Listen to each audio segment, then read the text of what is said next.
God, I love this time of the year. If you couldn't tell, this is wild mustard flowers right here in the Napa Valley. And when the mustard comes, we know that the clouds are about to go away and we're about to get our garden's bounty in the spring. Primavera is what we call it in Italian, and it's all about spring onions, cipollinis, English peas, and asparagus. I'm going to show you how to take some English peas and turn it into an amazing spring pea soup with a little bit of Meyer lemon zest. It's going to blow your mind. We're going to take some of those cipollini onions, those flat Italian onions, do a pan roast with those and some English peas as well as a great side dish for whatever you like. For an entree, hand roasted halibut with thumb-sized asparagus. It's as simple as anything can be, because what we want to be doing in the spring is be out here, outdoors, for the first time in 4 months, enjoying the bounty. We love mustard so much that we have a whole celebration that goes for about a month and a half in the Napa Valley called the Napa Valley Mustard Festival. I'm gonna take you there as well, so don't go anywhere.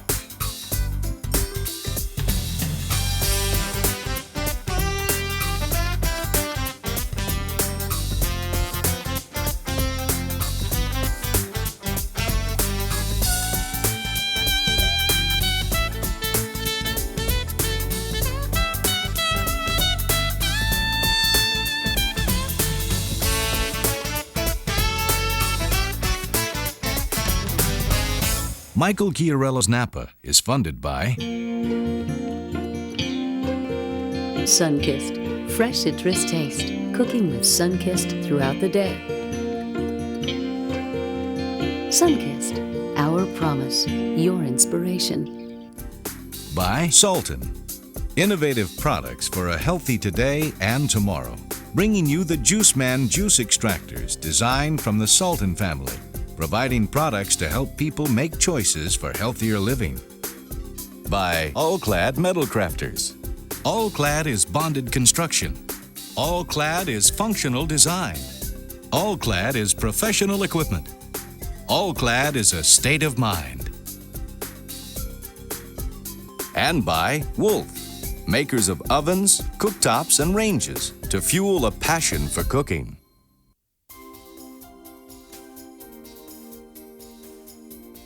Okay, imagine this. It's springtime in the Napa Valley. You wake up in the morning, you look out your bedroom window, and what do you see? Fields of gold, nothing but wild mustard.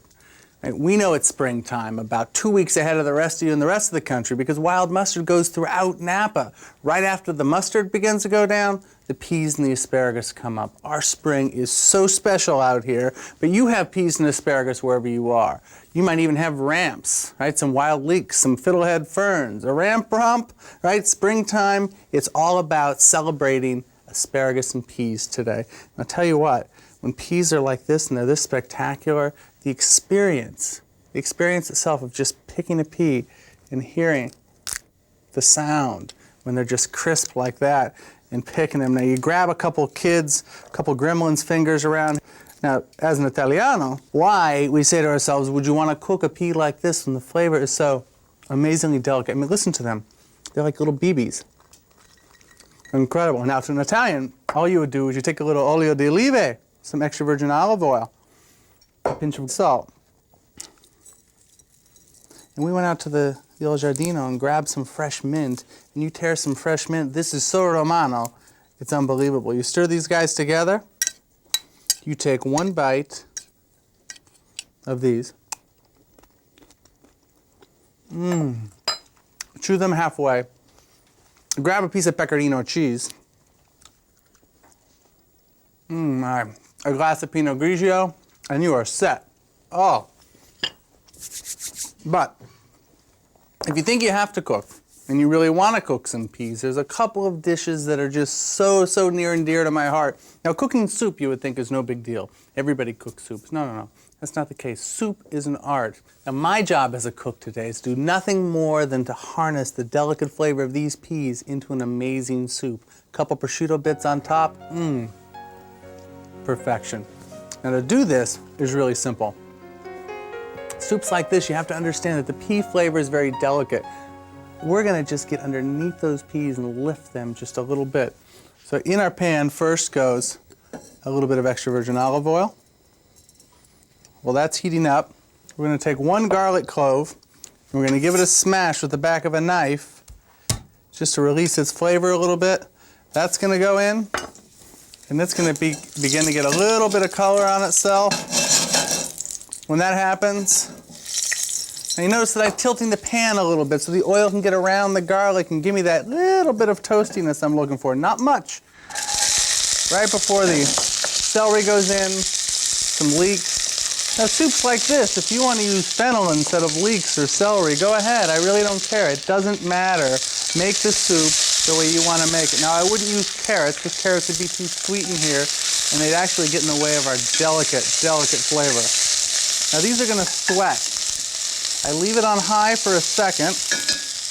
We're going to add a little bit of salt so we can pull some of the moisture out of the leeks and the celery. The difference between sweating and sauteing is sweating is kind of a little stufato, kind of stewing in their own juices. Sauteing is really hot the entire time. So these are going to turn down, and I'm going to show you what these look like, but they're going to take a few minutes. Now, the first couple weeks of a pea season, the liquid I would use for this soup is just water, some beautiful water. Now, if you have bad water at home, go buy a quart of nice spring water to use it for your soup. Think of water as an ingredient. The last couple of weeks of pea season, as they get a little bit more mature, you might want a little bit of chicken broth to come up underneath these peas and add a little bit more richness to it. Now, canned chicken broth can be really wonderful, but be sure if you're going to buy a canned chicken broth, buy the low sodium kind, because you know I'm a little bit of a freak with the kind of salt that I want to add, and I want to do the adding, not somebody else. But you know, they've done some packaged chicken broths that are actually free-range chicken. Now, we really like free-range chicken because it tastes like a chicken used to taste. They're running around the farm. No antibiotics, no nothing. These are really fantastic. The only thing, whether it's canned or a packaged broth, they seem to be missing a little bit of the freshness that I'm looking for of a just-made broth that I might make. So we have a kind of a cheater's method to do that.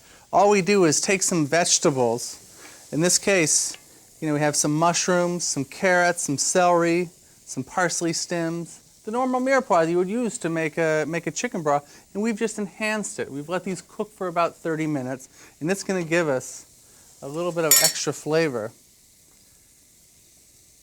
that's going to be perfect inside this soup. And these are going to take about 4 more minutes, and I'm going to show you exactly what they should look like.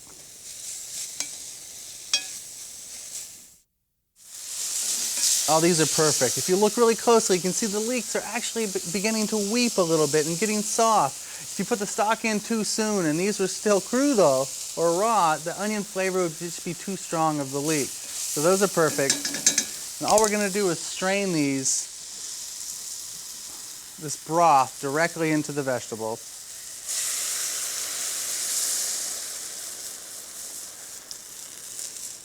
And that goes. Now, I like a little bit of cream every now and again, especially in the soup, but just a touch. You can use whatever you want. Actually, buttermilk. Buttermilk is fantastic right here, but just a touch of cream.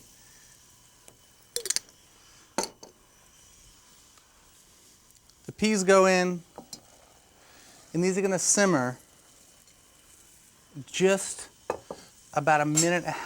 And while these are cooking, I'll tell you what, one of my favorite, simplest dish to do with English peas is some English peas and cipollini. Now, cipollini are these little guys, those little flat onions that you see in the grocery store every once in a while, and you wonder what the heck do you do with these? Cipollini is a delicately flavored Italian onion that's only available in the spring. By the time summer gets around, they're a big flat yellow onion just like that.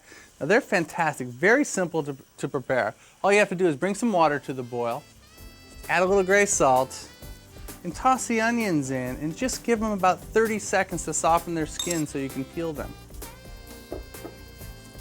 After you take them out, just take a sharp knife and just start the process cutting the end of the root just a little bit. You want to leave the root intact. We're going to need that when we quarter these a little bit later. And go ahead and peel them. And then we're going to quarter them. You can see I want them intact.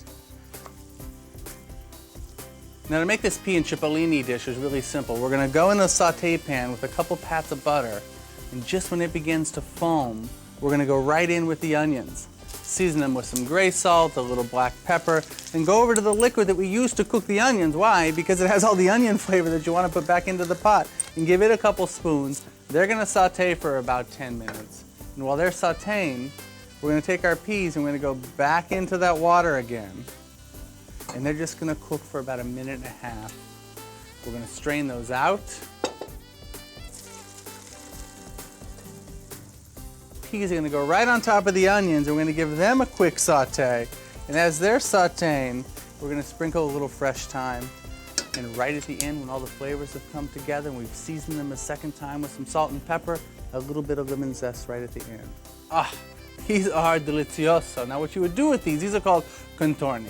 A contorni is something, a side dish that you would serve along another roasted meat. And you see these peas, right when they begin to shrivel just a little bit, you know they're good to go.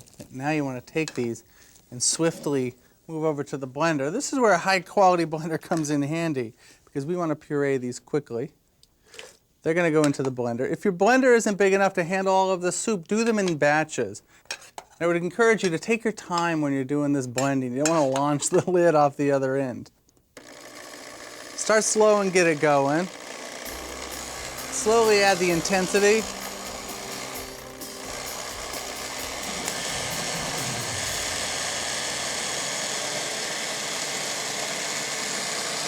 Look at the color there. Now that color is amazing, but if we don't do something, we're going to lose that color. So I'm going to put a little pinch of my trick, my ascorbic acid, my vitamin C in there. Now in go the fresh herbs. In the springtime, I like the thyme flavor added right at the end. Right at the end, so it's fragrant and fresh and right up there. A little prezzemolo, a little Italian parsley, you know, that curly stuff. All this, and a twist of black pepper right on top. This soup will be ready in 15 seconds.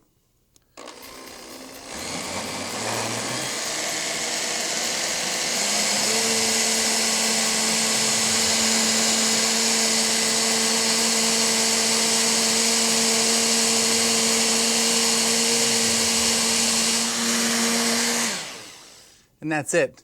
Now, what I like to do is to serve these in a latte bowl. All we're going to do is take a little creme fraiche. If you don't want to use creme fraiche or mascarpone or sour cream, you could do nothing. A little drizzle of olive oil would be wonderful. But here's a little trick. Some prosciutto bits. Remember the Bacos as a kid? You can make some prosciuttos. Just go to the macellaio, the butcher, and ask him to take the shank, the toughest part of the prosciutto, and grind it up and put it through the meat grinder. Come home, put it in a saute pan with a little bit of olive oil, and continue to cook it until it's these wonderful little prosciuttos. Ah, look at that. Now that is springtime in a bowl.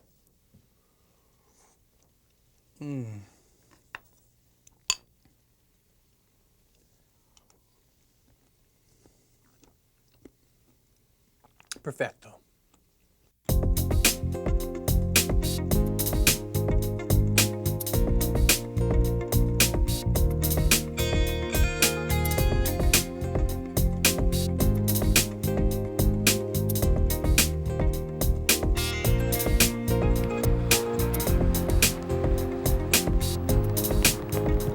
When the weather's at its most gray, bright yellow mustard flowers light up the ground in the Napa Valley.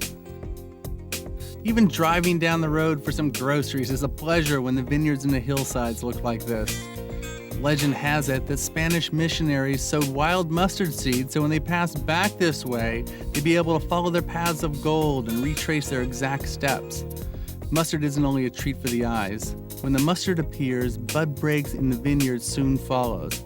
If you look closely at the vines, you'll see the first green shoots and leaves. When the mustard appears, the vines are dormant. And as the mustard falls back and we disc it back into the ground, it releases its nitrogen back into the soil and thus back into the vines to feed them for a new season. February and March have always been a quiet time in the Napa Valley.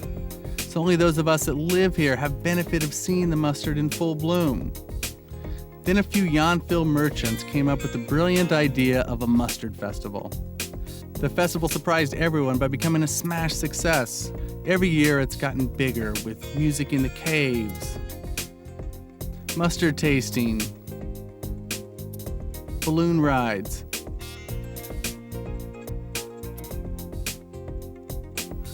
and of course wine tasting.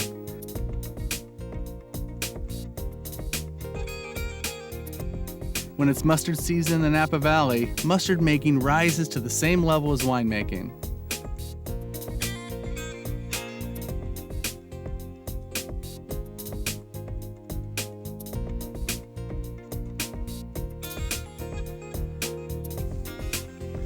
Now, the weather in the springtime tells me what I should be cooking more than anything else, so don't worry about what you have in the cookbook. Go outside, see what it feels like, and then use your mind. My mind says halibut. Halibut with some asparagus today would be fantastic. Now, this dish is one of my very, very favorites. You want to start with a hot saute pan, get over to your halibut steaks, and give them a good seasoning. Don't worry about it. Half of the seasoning is going to come off in the pan.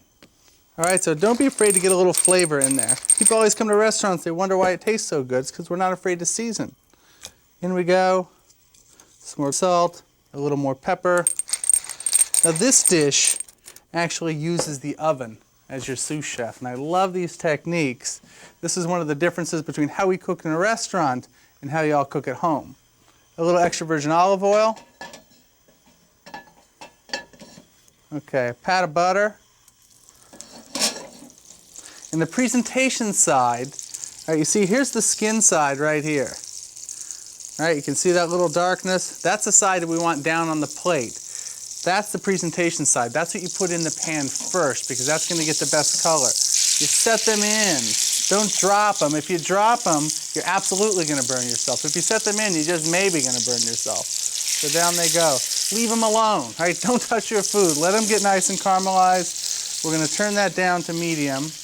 And while those are cooking, we're going to cut some asparagus. Now, I like big asparagus. I like them. They're not near the size of my thumb. I think they're too small. We're going to take them on the bias, just line them up like that, 3 at a time. Cut them nice and thin, because we're going to stir fry these. They're just going to get a quick saute. Asparagus is perfect. We come over to our fish. You give it a peek before you turn it. Give it a little peek. And see, are we getting some color? We're getting some nice color under there. When you turn things like this, turn the oil down away from you so you don't burn yourself. Okay, tip the pan a little bit. There's a little trick. I just want light color on this because we want the asparagus flavor to come through. All right, we're going to turn these over for just a second, and they're going to go right into an oven-proof dish that I have already warm right here. I'm going to take some of that butter. These are going to steam. That's going to make your sauce. These go into a 450-degree oven, okay? 450. That's what we do as cooks. Betty Crocker, she uses 350 for her brownies. We're roasting. We want nice flavor. It's hot in there. All right. That goes in. In the meantime, all we're going to do is take another little pat of that butter, a little more the olive juice. Take your asparagus. We want these just barely to saute. Nice, nice and easy. No color on the butter, no color on the asparagus. These just sweat. Quick toss. Season them now so we get some flavor inside the asparagus. Twist of black pepper. Now that the pan's up to temperature, we're going to turn this down. I'm going to make a little salsa genovese, just a little picante to go right over the top of this halibut. Now, the salsa genovese is really easy. Now, Genoa is a seaport town. What do they have in the seaport? They have fish. What else do they have in Genoa, near Liguria in the Italian Riviera? Olives. The salsa genovese is like an olive pesto. It's a fantastic little salsa crudo to go on a crostino, to go onto a piece of fish like it is today, to stuff inside a veal chop. It's fantastic. It's easy as taking a picholine olive or any of the favorite olives that you might have around. And these ingredients all go in at the same time. Some pine nuts that have been toasted, some capers that have been minced up that were packed in salt. Those are always better. A little basil. A little prezzemolo, some Italian parsley, and of course, a little minced aglio, some garlic, however much you want. A little bit of lemon zest in here. Lemon goes in. Food processor gets hooked back up. All we have to do is add a little olive oil when this is processing. Check this out.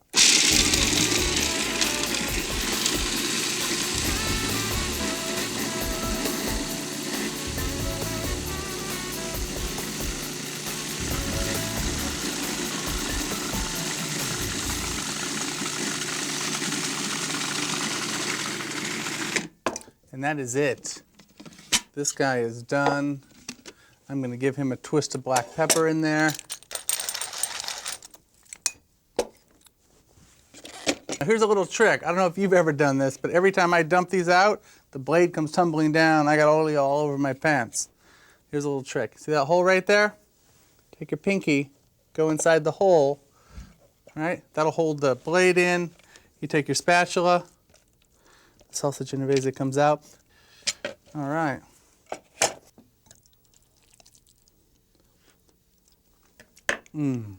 Perfect. The fish should be just about ready. Oh, it's perfect. Look at this asparagus, just beginning to soften. I love the smell of that. This fish should just about be done. Oh, it's perfect.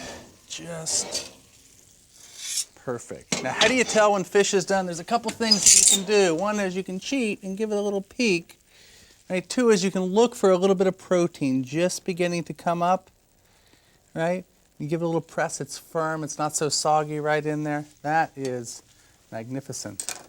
All we're going to do is take this asparagus, give us a couple mounds right here for each portion of halibut that we have. Ah, perfect. These little Paltex like this are just perfect for fish. They never break on you. Fish stays intact.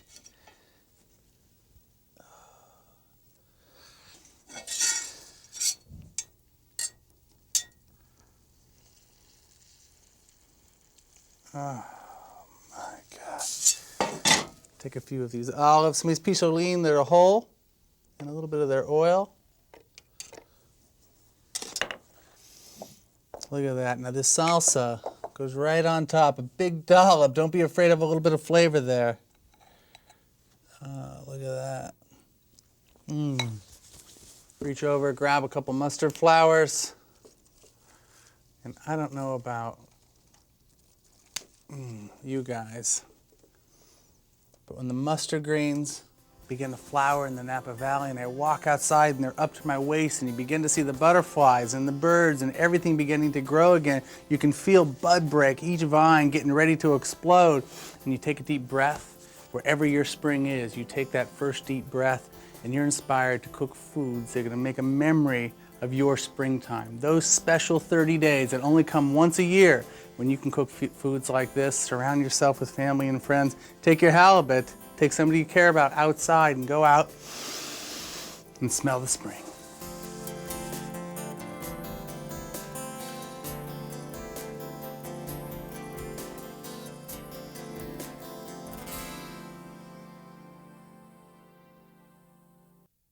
On days like today in the Napa Valley, you go outside, it's bumblebees, butterflies, mustard greens up to your waist. All of these flavors are captured right here in this halibut with the asparagus.